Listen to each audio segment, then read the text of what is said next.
When applying temperature uniformity surveys as part of AMS 2750, there's a critical requirement within the standard to define the furnace class that you're doing your pyrometry or your temperature uniformity survey to, the target uniformity tolerance that you're trying to achieve.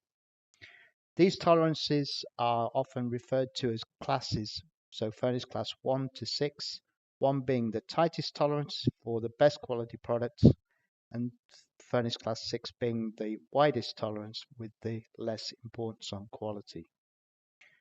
The furnace class you'll want to work to will be governed by the type of work that you are heat treating. It's governed by the specification of either the raw material or the parts that you're trying to monitor as part of that heat treatment operation. The furnace class table is clearly defined in the standard, and we need to replicate that within the software so we can then directly analyze the TUS data and match that to the furnace class. In most cases, a customer will determine what furnace class he's going to run his test to. So for instance, a furnace class of 5 would be a plus or minus 14 degrees Celsius or plus or minus 25 degrees Fahrenheit. Just a word of warning, be careful, because in the uniformity table, you'll see there that the conversion from Celsius to Fahrenheit is not a numerical conversion. They are defined values within the two units. So make sure that you're using the right specification for the software operation. If you're running in Fahrenheit, make sure you use a uniformity table or furnace class table in Fahrenheit. If in Celsius, use the corresponding Celsius table.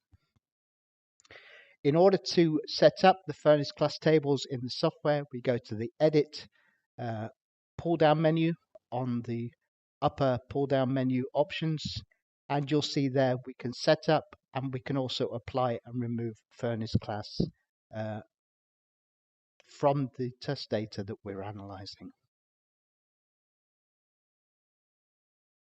One thing also to remember is that the furnace class that you have selected will also govern things like how frequently you perform the TUS, the periodic interval between the tests that you're performing, and also the number of thermocouples you need to use, and also calibration requirements for the equipment that you're using, thermocouples and or the field test instrument. So check the standard to make sure that the furnace class you're using, you are complying with all the requirements that go along with that furnace class. So as I've already said, in order to set up the furnace class, we go to the Edit pull-down menu. And this is the dialog you will see. This is a representation of one of the library files that's set up in the software, and it's matching the AMS 2750H furnace class table using the Celsius tolerance bands corresponding to that. So furnace class 5 plus or minus 14 degrees Celsius.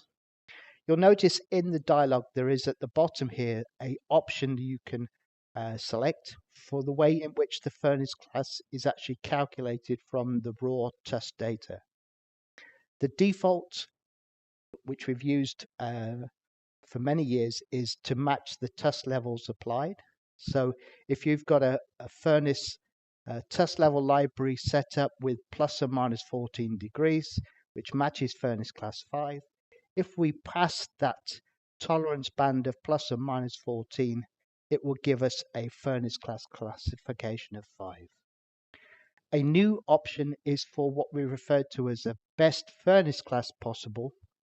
This was driven by requests from the market and various customers that wanted to not only prove that they were achieving plus or minus 14, but to actually quantify exactly what the spread of data was within that tolerance to give the best possible furnace class for the TUS run that was being performed. To give you an example of how the data changes depending on the method of furnace class calculation, here's the default match TUS level method. So we've got a plus or minus 14 degree spread around our target TUS level of 800 degrees. In the TUS results table, you'll see here at the bottom, we quantify or we report the furnace class that's been achieved. We've passed the plus or minus 14 tolerance. Therefore, it's reporting a furnace class of 5, which matches what's in the furnace class table that's been applied. Alternatively, if we move and change the method of furnace class calculation to best furnace class, we get a slightly different result. We've still got our 800 plus or minus 14 degrees Celsius tolerance from our TUS level library file, but you'll see here that the software will calculate what the maximum TUS temperature is for all of the thermocouples being analyzed, and also the minimum. So the maximum is over the 3 zones of overshoot, stabilize, and TUS time, and the minimum temperature is taken from the TUS time only. The spread is 793.9 to 808. So we've got a plus 8 or minus 6.1 degree spread around 800 degrees. That means it meets the plus or minus 8 degree tolerance. And if we look at the table, plus or minus 8 would equate to a furnace class of 3, which is therefore reported with the TUS results. So let us now see how the Thermal View survey software operates with specific relation to the furnace class. So as I said before, if I go to edit, I can set up or edit my furnace class table first of all.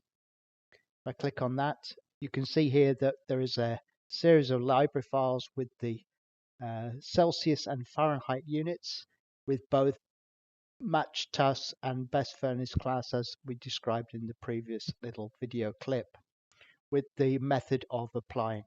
So in this particular case, I'm going to choose my Celsius table because I'm running in Celsius in the software itself, and I'm going to use match TUS levels applied.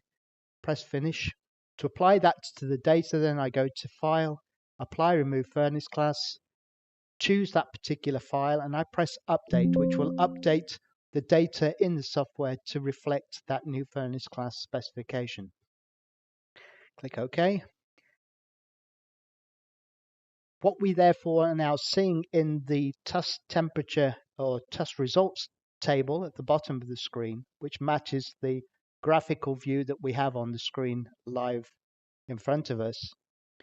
The data, as you can see graphically, achieves the plus or minus 14 degrees, which matches furnace class 5, and therefore in the bottom of this table it actually quotes the furnace class table we've applied, and it states that we've achieved furnace class 5 at 800 degrees, which would equate to plus or minus 14 degrees. If I wanted though to change the furnace class to the not the match TUS but to the best class, so I'm now going to go back in and click best furnace class, make sure that I've got the Celsius, again update, press yes, OK. Now you'll see now that the furnace class that we're reporting for the best furnace class is class 3. The reason for that is that if you look at the numerical data in the results table, our minimum temperature is 792, which is 8 degrees below 800 R TUS level, and our maximum temperature over the 3 zones is 805.5. So we've got a negative 8 and a positive 5.5 swing of the data, which would fall within the plus or minus 8 degrees Celsius. And as we know, for the furnace class, plus or minus 8 is furnace class 3. So if we were using the best class and we get an acceptable tolerance of plus or minus 8, we would then quantify or report a furnace class of 3 for the data that we have. Let me just show you what happens in a situation where we have a overshoot, here we have some data where, for whatever reason, the TUS data has gone out of specification at the 945 degree level. We've got our red traces and we've got a reported overshoot. If I go back to the results and I click on,